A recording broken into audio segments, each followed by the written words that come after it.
Bonjour tout le monde, bienvenue sur Motomax Aventure. Aujourd'hui, je vais vous montrer comment faire l'entretien de vos motos. Ça commence par un bon lavage avec la machine à pression. C'est important d'être sûr de ne pas shooter de l'eau à l'intérieur de l'exhaust. Surtout si votre bike est pour reposer pendant plusieurs jours suite au lavage, ça risque de vous entraîner des problèmes de corrosion. J'ai réussi à trouver un bouchon qui fitait avec la grosseur de mon exhaust. Donc, mettez le bouchon. Si vous n'avez pas de bouchon, vous pouvez prendre une guenille.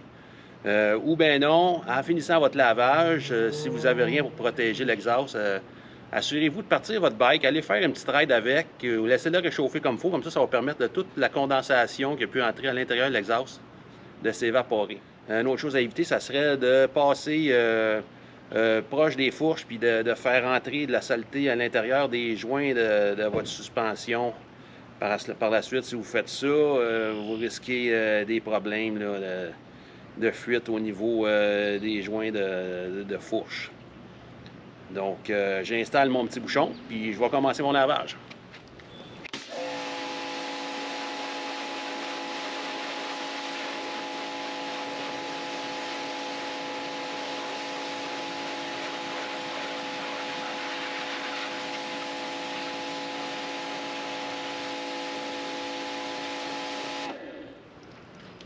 Comme vous voyez, je m'assure de passer au niveau du radiateur d'assez loin pour pas que la force du jet puisse crocher les ailettes.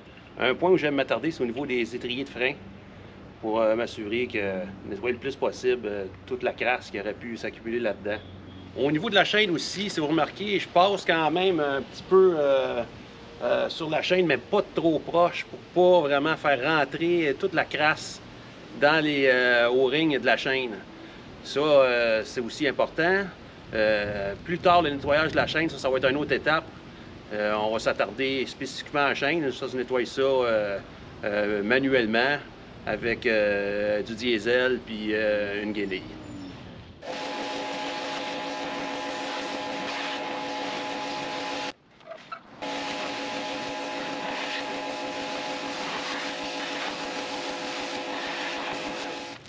Je m'attarde pas trop à laver ça parfait, parce que de toute façon, c'est des bicycles de trail. Puis le lavage de ça, ben, c'est comme un éternel recommencement. Disons que dans ma vie, j'ai déjà eu des bikes que je m'attendais beaucoup plus à laver. Mais là, je me contente de faire le lavage et l'entretien principal.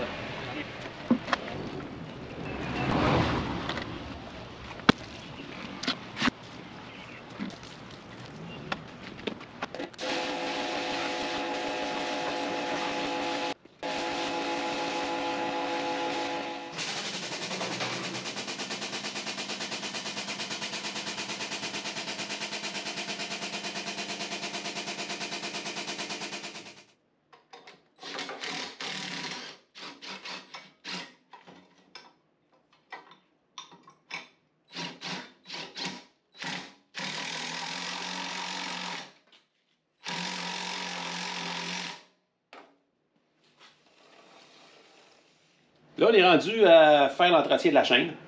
Donc, première étape, c'est de se trouver un moyen pour surélever le derrière de la moto. Ça peut se faire sans enlever le garde-chaîne, mais moi, je préfère l'enlever parce que ça rend les choses beaucoup plus faciles.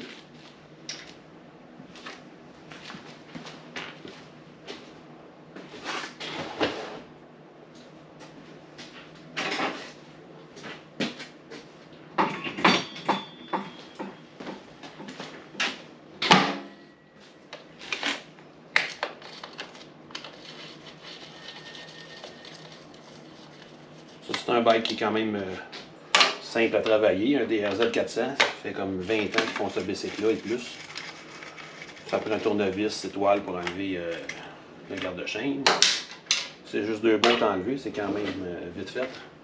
Puis ça va me sauver beaucoup de troubles par la suite. Fait que là, je m'installe avec une panne pour essayer de ne pas faire trop de dégâts. Puis je vais vous montrer un bon petit truc. C'est une bouteille d'eau que j'ai pris. J'ai coupé ça avec une lame d'X-Acto que j'ai fait chauffer. Comme ça coupe comme du beurre. Puis je viens serrer mon petit dispositif ici sur la chaîne. Fait que ça me permet de shooter ma chaîne. J'utilise du diesel pour le nettoyage. Payez pas pour acheter des affaires, des cannes sophistiquées au dealer, ça donne rien. Du diesel, ça fait du bon travail. Puis ça évite de mettre du diesel partout sur la roue, puis que ça dégoûte partout dans le garage. Donc ça permet de travailler beaucoup plus proprement.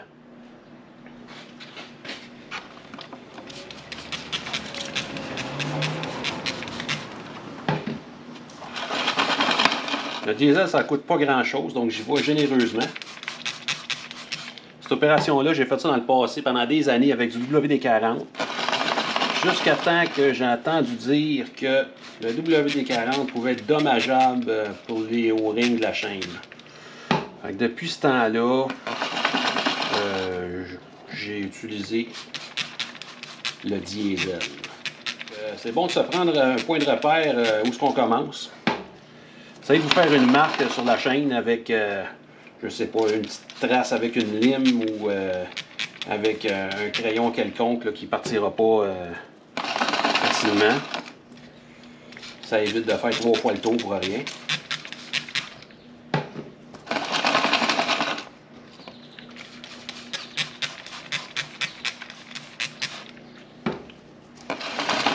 Ça, ce petit truc-là de la bouteille, ça a vraiment changé ma vie. Parce qu'avant ça, c'était des années à faire ça, puis j'en mettais partout.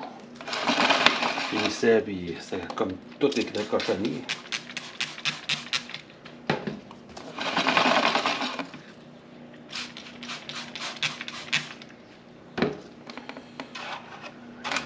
Et voilà, on a fait le tour.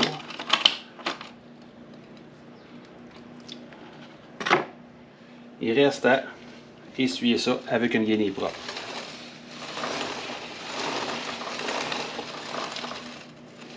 Quand vous y allez dans ce sens-là, évidemment, faites attention à vos doigts. Si vos doigts poignent dans le sprocket, vous allez vous blesser. En même temps, vu que le garde-chaîne est démonté, j'en profite pour tout nettoyer.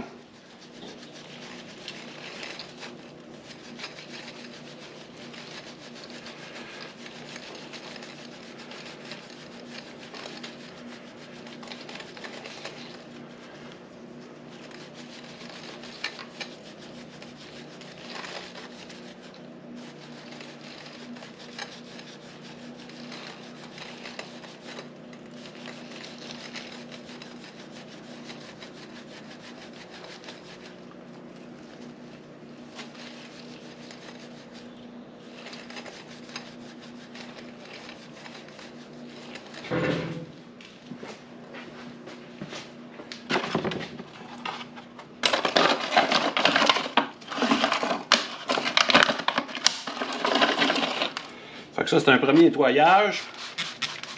Quand je veux le payer à la traite, je fais le tour 2 fois. Donc, j'ai retrouvé ma marque.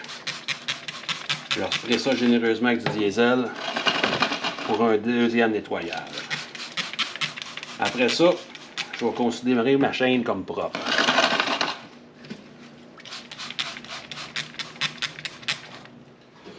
Bon, une fois que ma chaîne est faite, qu'elle est considérée comme propre, il reste à mettre un lubrifiant. Il y en a qui mettent de la graisse aussi. Regardez, je ne prétends pas d'avoir la vérité absolue dans ce dossier-là. Moi, ce que j'utilise, c'est du chain wax. Là, vous allez me dire, mais pourquoi c'est du chain wax pour la route?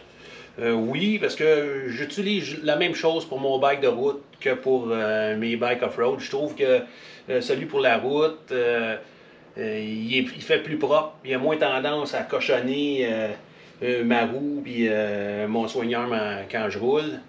Et puis, je fais l'entretien vraiment régulièrement. J'ai pas besoin de quelque chose qui va vraiment gommer. Puis, je trouve que plus que c'est gommant, plus que ça attire la saleté, plus que ça fait de la cochonnerie qui pogne après votre chaîne puis qui peut user les différentes composantes de la chaîne. Donc, personnellement, du chain wax, ça a toujours bien fait le travail dans mon cas. C'est important de le brasser pour tout mélanger à l'intérieur de la canette ensemble.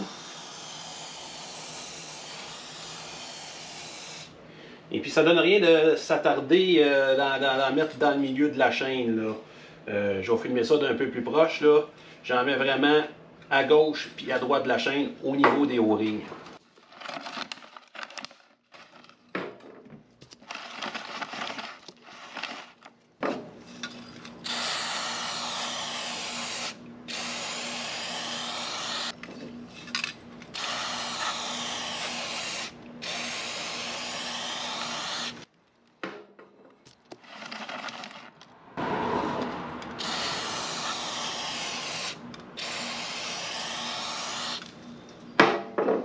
Fait que pas plus que ça. Ça donne rien d'en mettre trop, c'est mieux de le faire régulièrement.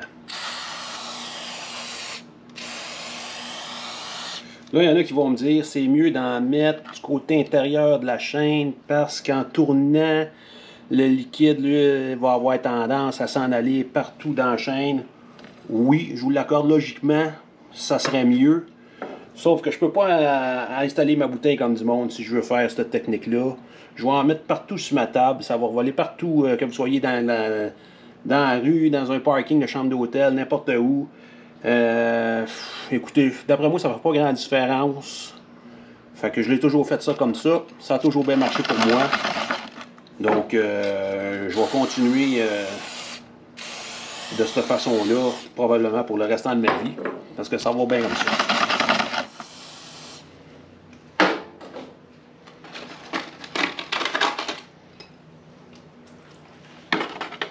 Et voilà, la chaîne est finie. Pendant que je suis là, je vais vérifier la tension de la chaîne.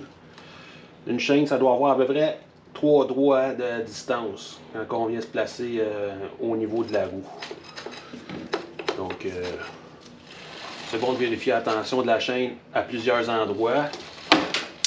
J'aime mieux avoir une chaîne qui va être un peu trop lousse qu'un peu trop serrée, parce que si la chaîne est trop serrée, ça va entraîner une usure prématurée de la chaîne. Elle va être serrée, vous allez tout le temps en train de l'ajuster. Puis même que vraiment trop serré, ça va limiter votre débattement de suspension. Donc, logiquement, comme ça, c'est un jeu dans ma chaîne qui me plaît bien. Donc, c'est presque terminé. Il me reste juste à remonter la garde-chaîne.